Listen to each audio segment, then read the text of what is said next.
আল্লাহ তাআলা বলেন, পৃথিবীর সব প্রাণী মৃত্যুর স্বাদ গ্রহণ করতে হবে।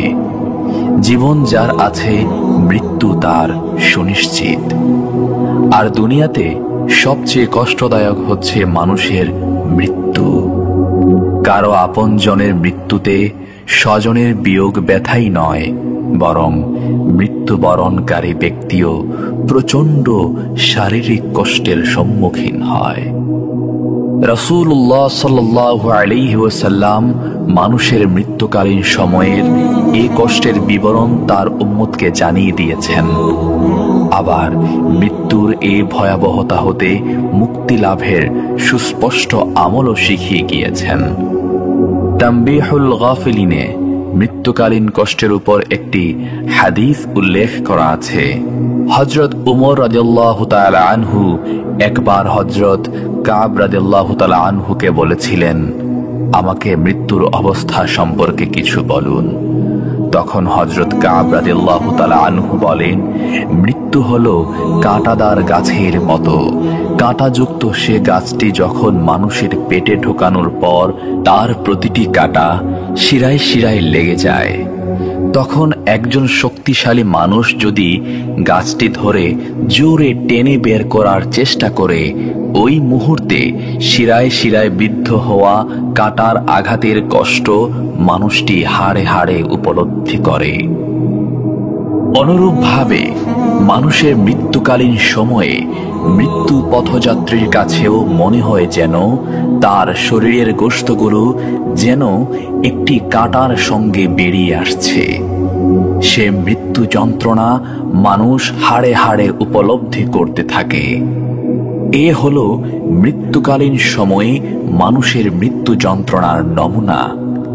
এ কারণেই আল্লাহ তাআলা কোরআনে ইরশাদ করেছেন, হে ঈমানদারগণ, তোমরা আল্লাহকে সেভাবে ভয় করো যেভাবে ভয় করা উচিত, এবং অবশ্যই মুসলমান না হয়ে মৃত্যুবরণ করো না।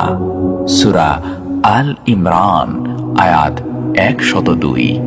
আল্লাহ তাআলা কোরআনুল কারীমের মাধ্যমে মানুষকে আগেই সতর্ক করে দিয়েছেন, মৃত্যুর পূর্বে ইসলামে পরিপূর্ণভাবে প্রবেশ করে পূর্ণাঙ্গ মুসলমান হয়ে যাও, তবেই মৃত্যুকালীন কষ্টসহ পরকালের প্রথম মানজিল কবর, ফুলসিরাত, হাসরের ময়দান এবং আল্লাহর বিচারের দিন নাজাত লাভ করবে। আল্লাহ তাআলা মুসলিম উম্মাহকে মৃত্যুকালীন সময়ের কষ্ট থেকে হেফাজত করুন, পরকালে নাজাত দান করুন, আমিন। মৃত্যুর সময় রাসূল সাল্লাল্লাহু আলাইহি ওয়াসাল্লাম যে কথাটি বারবার বলেছিলেন, হযরত মুহাম্মদ সাল্লাল্লাহু আলাইহি ওয়াসাল্লামের জীবনের শেষ মুহূর্ত চলছে। ঠিক সে সময় একজন লোক এসে সালাম জানিয়ে বললেন, আমি কি ভিতরে আসতে পারি?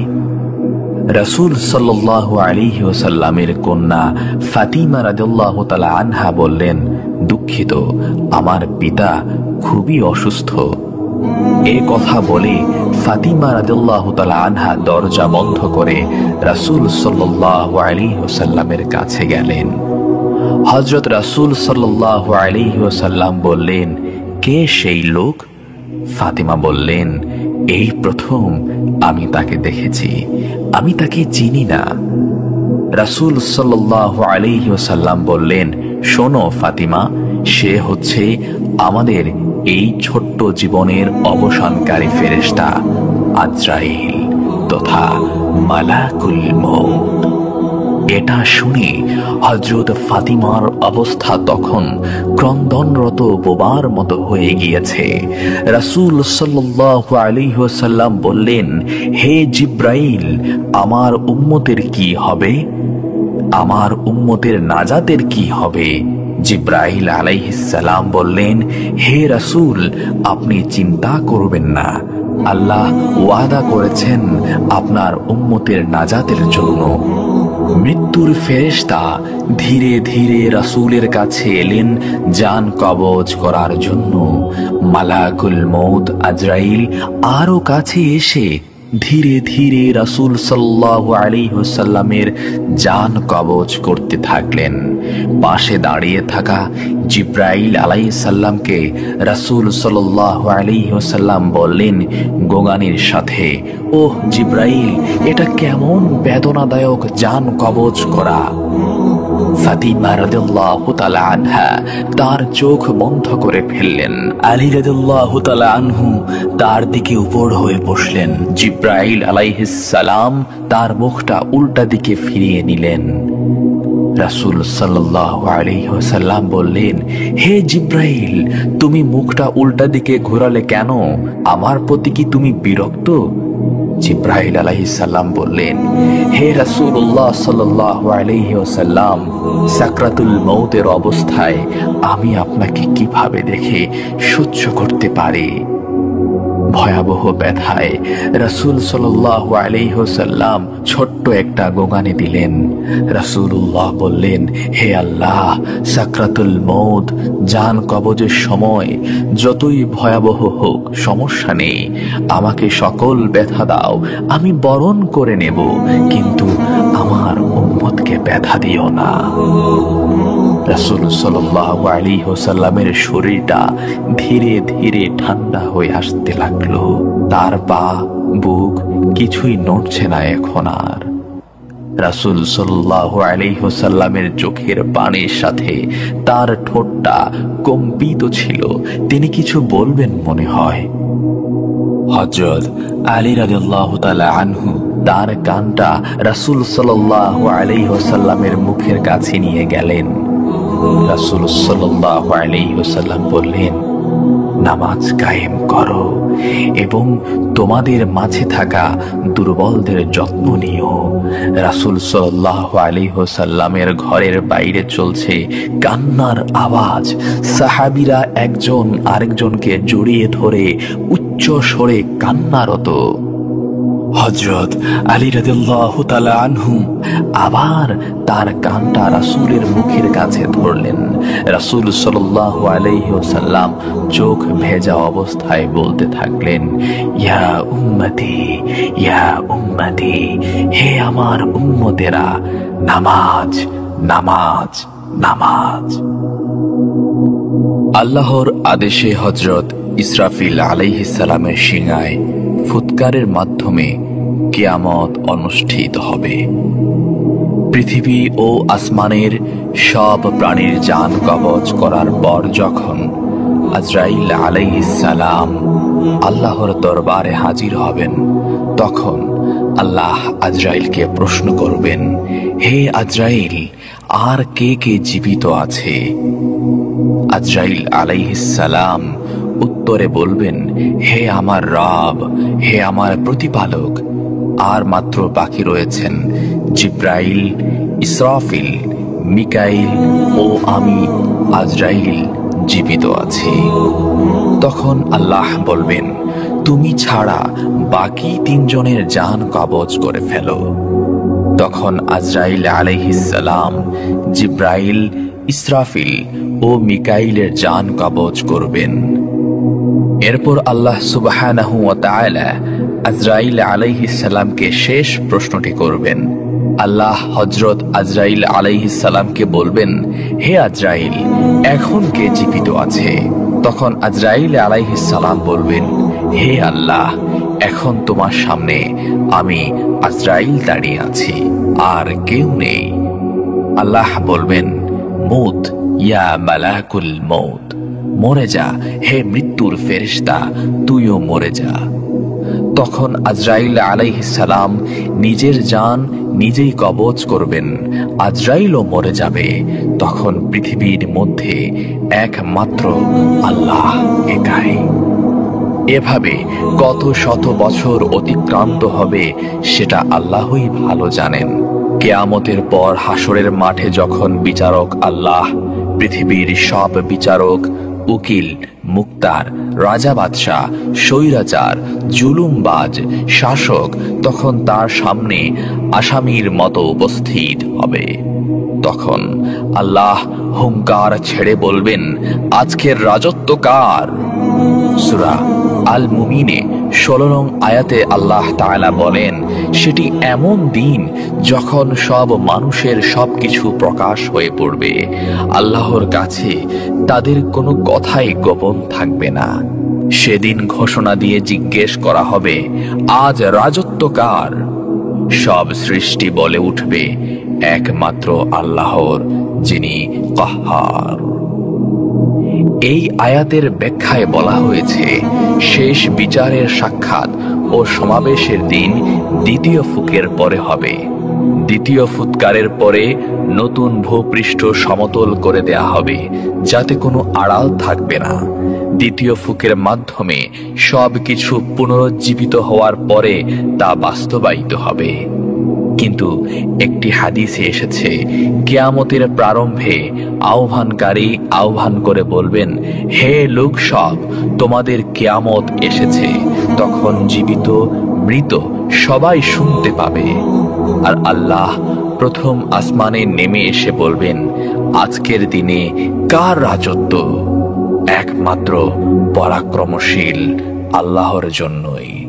তাছাড়া অন্য বর্ণনা থেকে জানা যায় যে আল্লাহ তাআলা এই উক্তি তখন করবেন যখন প্রথম ফুকের পর সমগ্র সৃষ্টি ধ্বংস হয়ে যাবে, আর জিব্রাইল, মিকাইল, ইসরাফিল প্রমুখ নৈকট্যশীল ফেরেশতাগণও মারা যাবে এবং আল্লাহর সত্তা ছাড়া কোনো কিছুই অবশিষ্ট থাকবে না। আল্লাহ বলবেন, আজকের দিন রাজত্ব কার? আল্লাহ নিজেই জবাব দেবেন, প্রবল পরাক্রান্ত এক আল্লাহর। হাদিস থেকে এর সমর্থন পাওয়া যায়। কিয়ামতের দিন আল্লাহ সমগ্র পৃথিবী এবং সমগ্র আসমান সমূহকে হাতে গুটিয়ে বলবেন, আমি বাদশাহ, আমি পরাক্রমশালী, আমি অহংকারী। দুনিয়ার বাদশারা কোথায়? কোথায় পরাক্রমশালীরা? কোথায় অহংকারকারীরা? এখানে ঐতিহাসিক এ ঘটনায় উল্লেখ্য যে সামানি খানদানের শাসক নাসর ইবনে আহমদ নিশাপুরে প্রবেশ করলে একটি দরবার ডাকেন এবং সিংহাসনে বসার পর কুরআন মাজিদ তেলাওয়াতের মাধ্যমে কাজকর্ম শুরু হবে বলে আদেশ দেন। এ কথা শুনে একজন সম্মানিত জ্ঞানী ব্যক্তি অগ্রসর হন এবং কুরআন তেলাওয়াত করেন। যখন তিনি কুরআন তেলাওয়াত করছিলেন তখন রাজ্যের বাদশাহ নাসর ভীত সন্ত্রস্ত হয়ে পড়েন।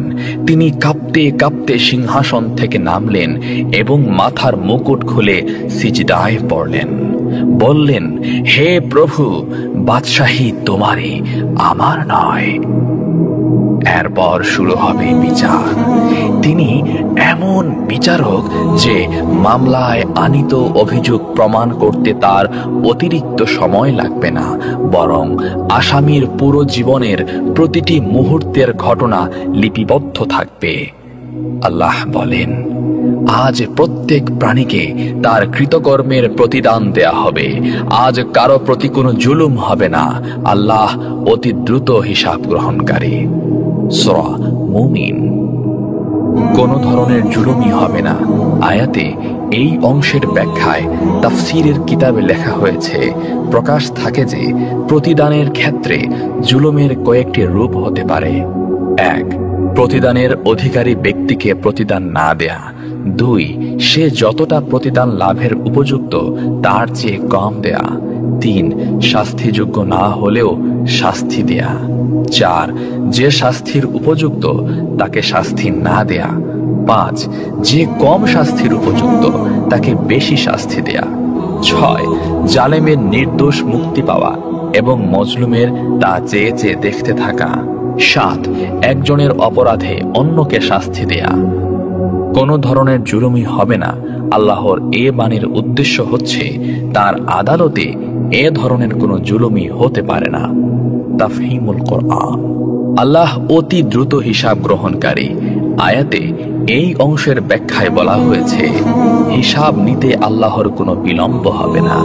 যেভাবে তিনি গোটা বিশ্ব জাহানের সব সৃষ্টিকে রিজিক দান করেছেন এবং কাউকে রিজিক পৌঁছানোর ব্যবস্থাপনায় এমন ব্যস্ত নন যে অন্যদের রিজিক দেওয়ার অবকাশই তিনি পান না, যেভাবে তিনি গোটা বিশ্ব জাহানের প্রতিটি জিনিসের প্রতি দৃষ্টিপাত করেছেন, সব শব্দ শুনেছেন, প্রতিটি ক্ষুদ্র থেকে ক্ষুদ্রতর এবং বৃহৎ থেকে বৃহত্তর ব্যাপারে ব্যবস্থাপনাও তিনি করেছেন।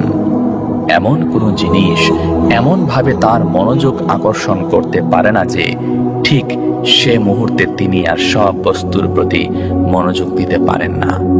তেমনি তিনি প্রত্যেক ব্যক্তির হিসাব গ্রহণ করবেন এবং একটি বিচার্য বিষয়ে শুনানিতে তিনি কখনো এতটা ব্যস্ত হয়ে পড়বেন না যে সে সময়ে অন্য সংখ্যক মোকদ্দমার শুনানি করতে পারবেন না।